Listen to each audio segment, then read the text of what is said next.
गंगा रामगंगा की कटरी में जिस तरह का भी दुर्दांत कल्लू नज्जू जैसे डकैतों का साम्राज्य चलता था, वैसे ही अब सुरेश प्रधान जैसे बाहुबली अपराधी सफेद पोशों की जागीर चलती है। फर्क सिर्फ इतना है कि दस्यु डकैत बदमाश पुलिस से कोसों दूर भागकर डकैती, लूटमार और अपहरण की वारदातें करते थे और हिस्ट्री सीटर सुरेश प्रधान जैसे चेहरे गुंडई और दबंगई के बल पर पुलिस की आंखों के सामने जमीनों पर कब्जेदारी के कारनामों को अंजाम देते हैं। रामगंगा की कटरी में सिख फार्मरों की लाशें बिछाने वाले बाहुबली नेता सुरेश प्रधान और उसके दबंग खानदान की कहानी कटरी इलाके में गांव-गांव दबी जुबान से सुनी जा सकती है।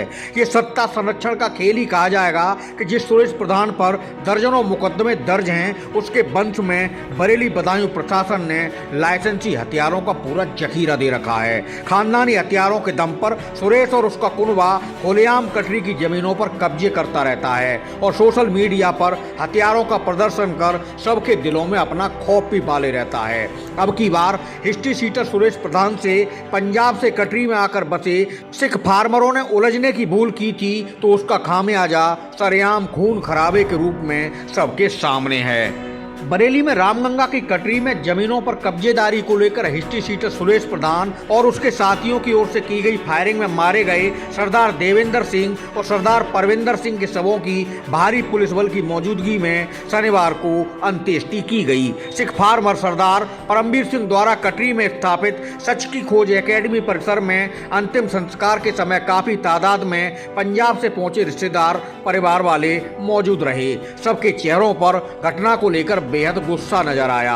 मारे गए लोगों के परिवारों में पुलिस की अब तक की कार्रवाई को लेकर भी नाराजगी देखी गई। पंजाब से आए परिवार वाले और रिश्तेदार सरदार देवेंद्र सिंह और सरदार परविंदर सिंह के शवों को चंडीगढ़ ले जाना चाहते थे, मगर पुलिस ने अनुमति नहीं दी, जिसके बाद बरेली में ही उनका अंतिम संस्कार किया गया। बरेली की कटरी में तिहरा हत्याकांड हुए 3 दिन हो चुके हैं, मगर मार काट कर भागा बाहुबली सुरेश प्रधान का बाल बांका बरेली बदायूं 2 जिलों की पुलिस मिलकर भी नहीं कर सकी है। बेहिसाब अपराध करते करते राजनीति का बाना पहनने वाला सुरेश प्रधान समाजवादी पार्टी का तो लिखापढ़ी में जिला स्तरीय पदाधिकारी रहा ही है, बल्कि भाजपा नेताओं के साथ भी उसके रिश्ते गहरे बताए जाते हैं। सुरेश प्रधान की राजनीतिक प्रभाव की कहानी सुरेश प्रधान के राजनीतिक प्रभाव की गवाही देने के लिए मीडिया पर वायरल हो रही वो तमाम तस्वीरें काफी हैं, जिनमें वह सपा और भाजपा के बड़े बड़े नेताओं के साथ देखा जा रहा है। सोशल मीडिया पर ऐसी कितनी ही तस्वीरें तैर रही हैं, जिनमें हिस्ट्री सीटर सुरेश प्रधान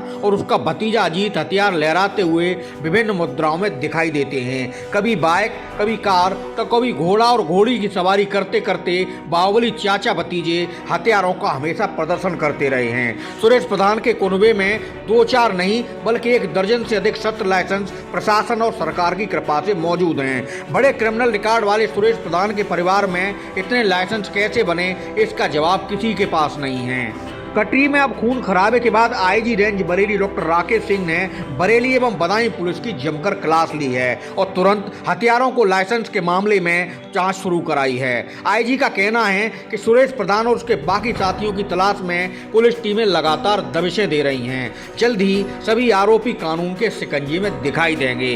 दूसरी ओर पुलिस सूत्रों का कहना है कि फरार सुरेश प्रधान पर इनाम घोषित करने की भी तैयारी है। कुछ कानूनी औपचारिकताएं पूरी होते ही उसे जिंदा या मुर्दा पकड़ने को भारी भरकम इनाम घोषित कर दिया जाएगा।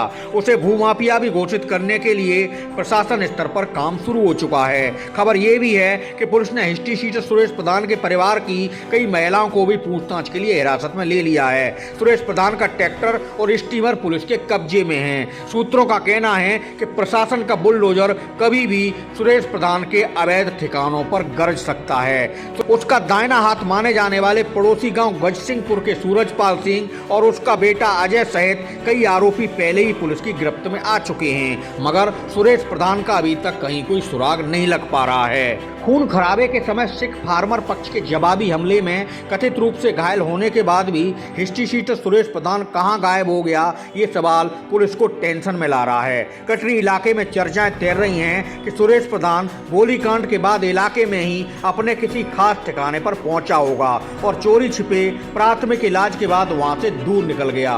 देवचरा इलाके में छिपकर इलाज कराने की चर्चाएं भी आ रही हैं। हालांकि ऐसी अफवाहों का पुलिस को कोई और छोर नहीं मिल रहा। पुलिस अफसर दावा कर रहे हैं कि अपराधी सुरेश प्रधान ने अतीत में चाहे जैसी गुंडई की हो, मगर अब कटरी में खून खराबे के बाद उस पर होने वाली कार्रवाई सबके लिए नजीर बनेगी। फिलहाल सबकी निगाहें बरेली और बदायूं पुलिस के ऑपरेशन सुरेश प्रधान पर टिकी हैं। हमेशा सुरेश प्रधान से आतंकित रहने वाले कटरी इलाके के कमजोर और गरीब लोग मूक भाषा में पुलिस से खौफ मुक्ति चाह रहे हैं। गोलीकांड में मारे गए सिख फार्मरों के परिवार भी पुलिस से सुरेश प्रधान पर कठोरतम कार्रवाई की मांग उठा रहे हैं। देखना यह है, ये इंतजार पुलिस कब तक पूरा करती है।